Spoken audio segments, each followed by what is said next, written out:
মাধবপুরে ট্রাকে ইটের নিচে ২ কোটি টাকার অবৈধ ঔষধ ফুচকা জব্দ। হবিগঞ্জের মাধবপুর উপজেলায় বিশেষ অভিযান চালিয়ে প্রায় ২,২০,০০,০০০ টাকা মূল্যের ভারতীয় আমদানি নিষিদ্ধ বিপুল পরিমাণ অবৈধ ঔষধ ও ফুচকা জব্দ করেছে বিজিবির। মঙ্গলবার ২১শে এপ্রিল রাত ৯:৩০টার দিকে এক প্রেস বিজ্ঞপ্তিতে এ তথ্য নিশ্চিত করেন হবিগঞ্জ ব্যাটালিয়ন ৫৫ বিজিবির এর অধিনায়ক লেফটেন্যান্ট কর্নেল মো। তানজিলুর রহমান। প্রেস বিজ্ঞপ্তিতে জানানো হয়, গোপন সংবাদের ভিত্তিতে ৫৫ বিজিবির একটি আভিযানিক দল মাধবপুর উপজেলার মুক্তিযোদ্ধা চত্বর এলাকায় অবস্থান নেয়।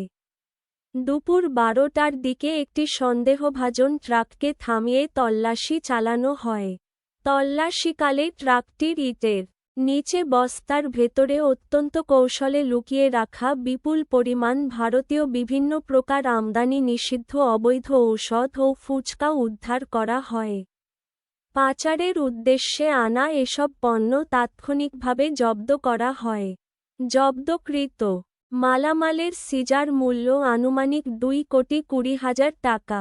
উদ্ধারকৃত পণ্যসমূহ সংশ্লিষ্ট কাস্টমস অফিসে হস্তান্তর করা হয়েছে।